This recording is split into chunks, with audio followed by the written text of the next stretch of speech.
Yo, qué pasó, mi gente? Welcome to the Forever Grind Show. This is your host, El Daviso. Happy Tuesday, everybody.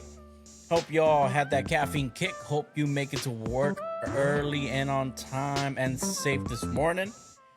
Oh, my goodness. I mean, what an NFL night last night, right? 2 games. That's starting to be a trend lately. 2 games on Monday night. There's a lot to talk about today in a short period of time. But here's my thing. This is if you're a sports bettor, particularly in the NFL and football. I mean, if you're betting games, I wish you the best.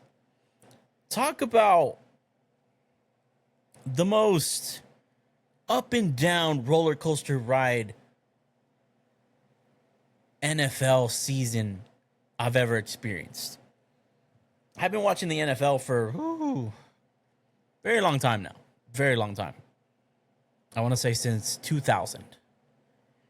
That kind of tells my age. I've been alive way before 2000. But see, the thing is, it's so inconsistent. You like, I don't think there's such thing as a powerhouse team this season. I don't think. I mean, everybody's losing. People who look like the powerhouse are losing, and people who you think are horrible are winning. It's hard to project the way the season is going on right now. It's hard to project something. It's hard to project a winning team right now. But then again, I guess that's what makes it a lot more balanced. I mean, I felt the NBA was a lot more balanced once the super team was done. And y'all know what I'm talking about. Once Golden State was finally disassembled, went back to the trio, eventually went to the duo. When KD left, more balanced. They finally won one once again. And then Klay Thompson left. Now you were back to original basketball, the duo teams. But and now you got a different team winning every year, and it's been like that ever since that happened. Little preview of some NBA. But back to my point, it seems to be some balance in the NFL now, which means anybody could win this season. Truthfully, anybody could win. You never know. You just never know. I mean, I can't seem to pick who's truly gonna make it at least to the conference championships. I mean, check this out. The Bills lost to the Falcons. The Falcons.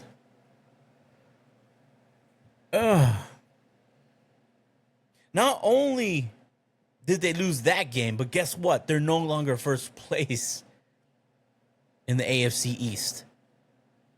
Guess who is? None other than the New England Patriots. I mean, dude.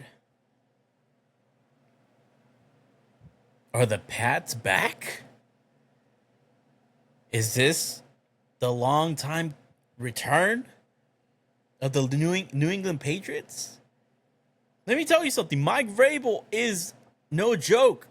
He's the real deal when it comes to head coaches. Well, why did he get fired in Tennessee? Or what was the departure about? You know, sometimes you just got to go to a new atmosphere.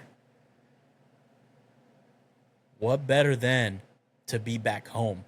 Mike Vrabel back in New England, where he won championships as a player.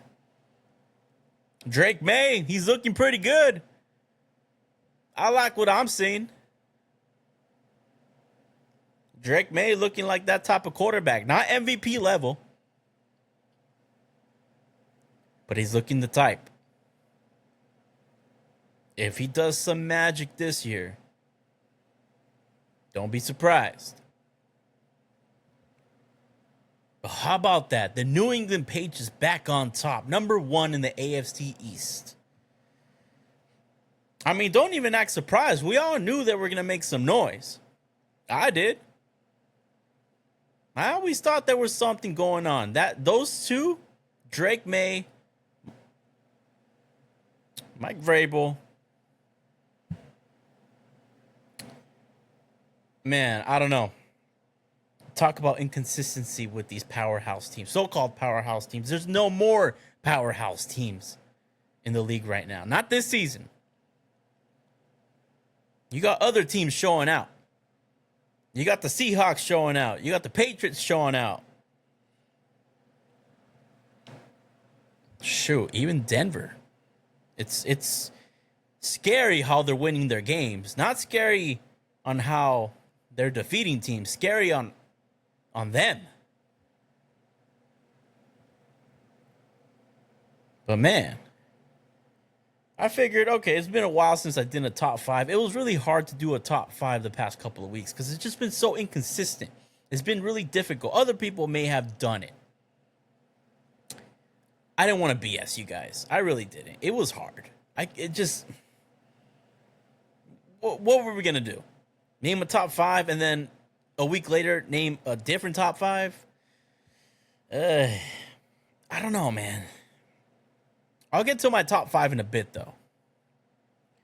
I want to talk about something it irked me a lot that I spoke about yesterday. I feel like I've been talking more about these guys than I've done any other team, and that's Miami. We all know that Mike McDaniel's got to go.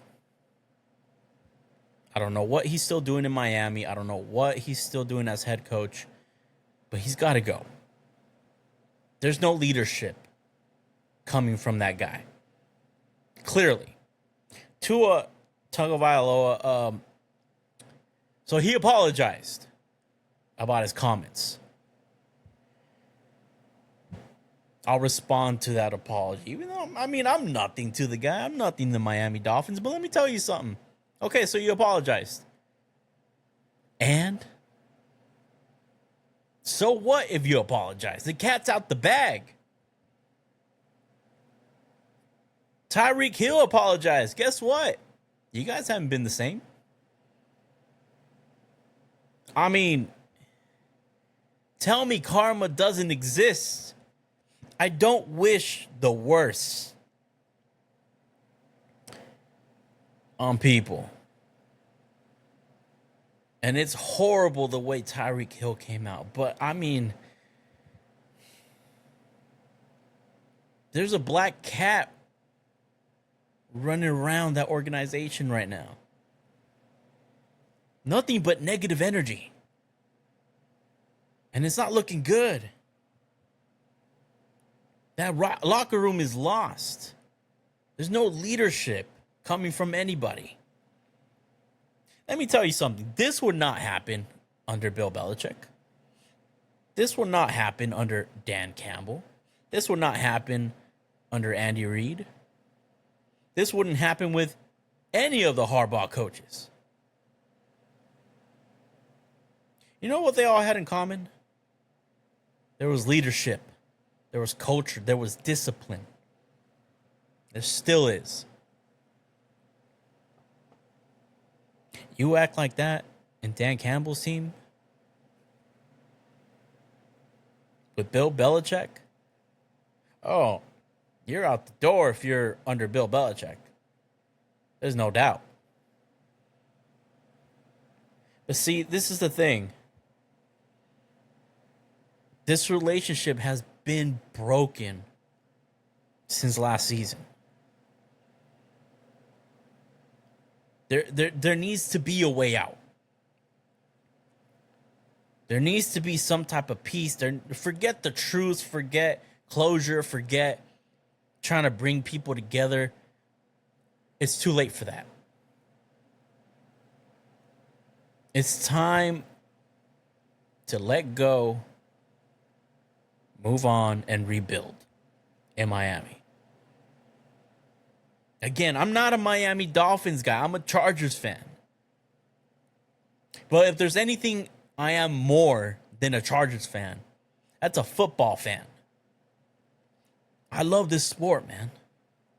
I love seeing balance.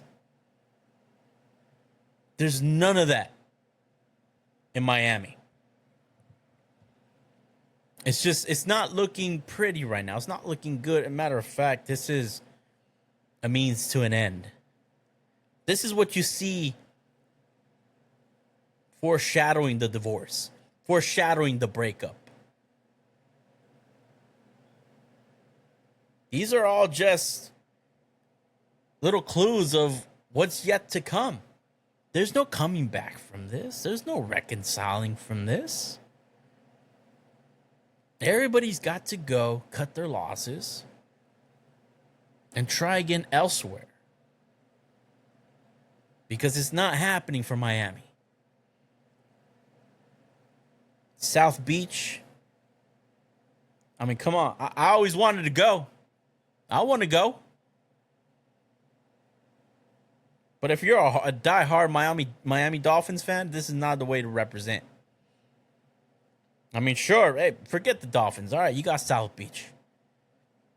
You have the U. You have the Heat. You have the Marlins. But the Dolphins? It makes people like Dan Marino sad. I mean, makes people like Jason Taylor sad. I could keep going. It's just it's a sad season for the Miami Dolphins. And it's at that point where people got to go. Hell, I read your comments. Some of you say the GM's got to go. You know what? I wouldn't be mad at that. I wouldn't blame the organization for that. I was saying yesterday, the GM should make some moves. You guys in the comments were saying the GM's got to go too. You know what? I ain't arguing with y'all. I'd say get rid of the GM too. Got to follow the hierarchy, the chain of command. Who's in control? I've been preaching this entire season. Consistency is change. If there's no change, there's no consistency. It's time to pivot. It's time to go another route. It's okay to let go. We tried it. It didn't work. We tried the whole tanking for Tua. You got Tua. You tried Tua. There's no Tua. I'm sorry. Everybody cut losses while you can. The Kansas City Chiefs are at 500 right now. They get Rashid Rice next week. With what's going on with the league right now, with how power teams, I gotta stop saying power teams, but let's just call it what it is. With the teams that are projected to be balling this year, you know what? We've been knocking on the Kansas City Chiefs for weeks now. Can they be a sleeping giant? Because let me tell you something. Yeah, that was a horrible loss against Jacksonville. But it wasn't a bad loss against the Lions. Excuse me. It was a great win against the Lions. I don't know. The way the Chargers are struggling, the Raiders Don't get me started. The Bills just lost. The Ravens not looking too good. Can we agree on this? Can we say the Kansas City Chiefs might have a shot, after all, of at least coming back to the AFC Championship? They're getting momentum back. They're getting some firepower back. At this point, this is what... And I hate to say it because I am a Charger fan and we're in that division. And yes, we got the win. But you know what? I did the one thing that I should have never done to Tom Brady. I underestimated the Kansas City Chiefs way too early. But I wasn't the only one. Everybody else did too. I wasn't the only one that underestimated them. They weren't looking good. They were looking dysfunctional. They looked broken. With all the drama that was going on in that with that team, here's the one thing that they still do have. One thing that the Dolphins don't. And that is leadership. Something about Andy Reid, man. He knows how to bring a team together. He knows how to motivate a team. He knows how to get a team to a championship. He did it with the Eagles. He's doing it consecutively with the Kansas City Chiefs. With how the league is going on right now,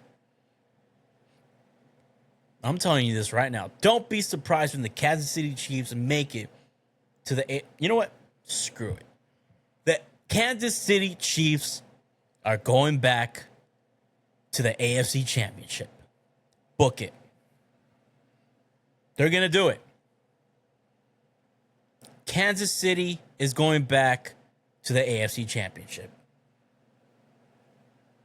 I think it's inevitable. They know how to come back. They've done it before. They've been down this road before. They know how to win when they're complete. But guess what? They also know how to win when they struggle. I mean, since Patrick Mahomes been a starter, when have they not made a championship game? If not a Super Bowl, when have they not made a conference championship game? They're getting the pieces back. I don't know.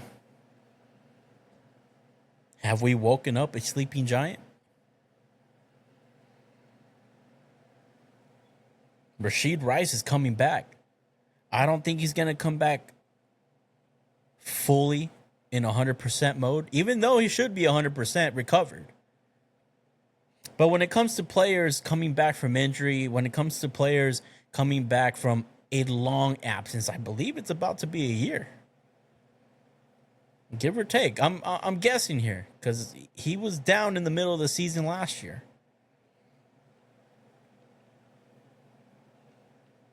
It does take some time to get comfortable. It does take some time to adjust. But let me tell you something. They have their pieces back together. I don't know. Maybe we're looking at the rightful kings of football. Some people say we wrote them off too early. I don't know.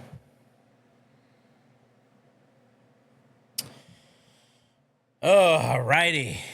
Top 5 of week 6.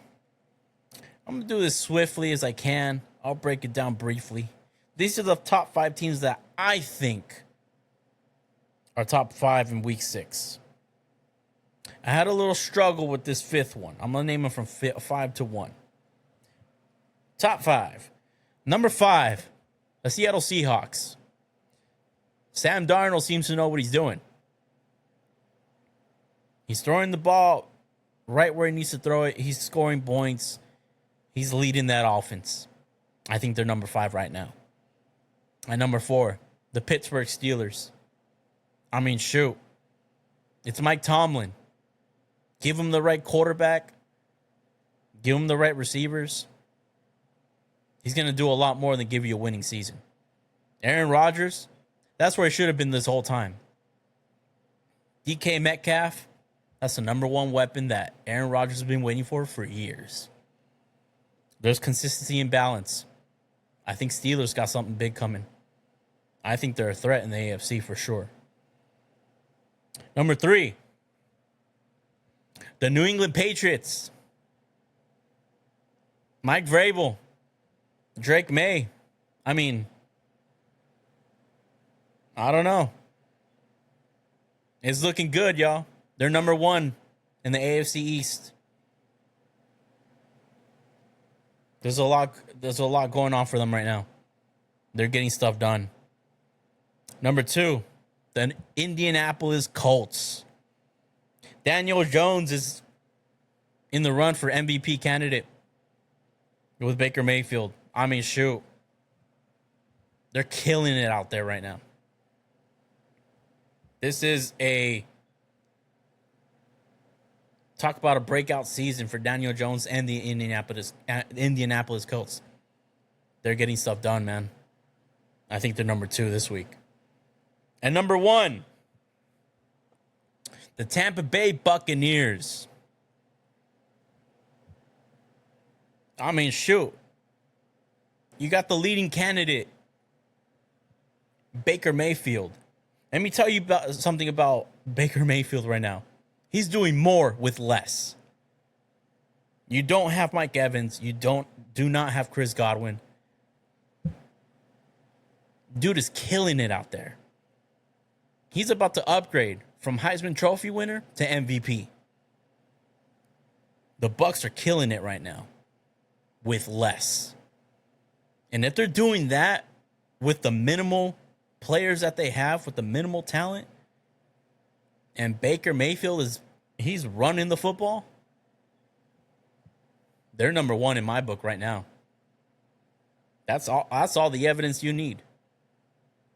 They're doing a lot more with a lot less. That's my top 5 for y'all.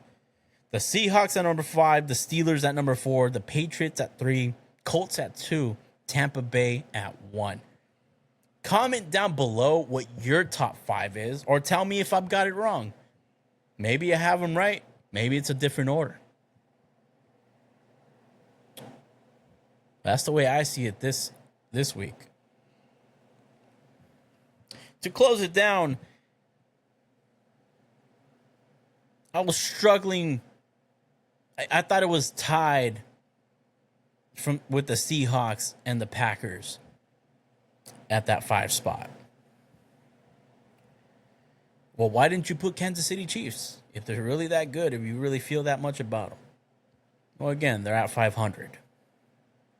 We're not even at the middle of the season yet. There's still a lot to see. But like I said earlier, like I said before, they've been down this struggle before. And they've overcome it, and they've actually won it. I mean, who knows?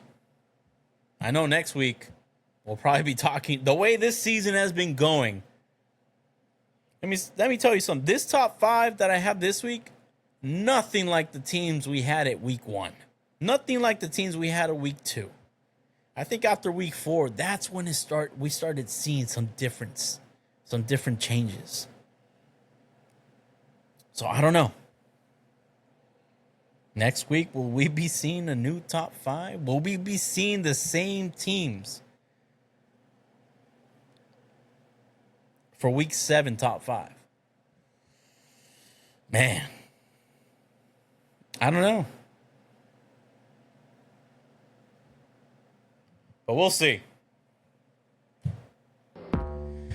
Oh, that's all I got for you guys. Thank you for joining me at the Forever Grind Show. This is your host, El Aviso. I hope y'all have a beautiful Tuesday. We're almost there. We got over Monday. one step closer to Friday and that beautiful weekend that we always wait for. Man, have a lovely day. Have a beautiful day. Get home safe. Have a good work day. If it's your day off, hey, relax, chill, do some chores, do what you got to do. Thank you so much for joining me. I love you guys so much. Tune in for tomorrow. Peace.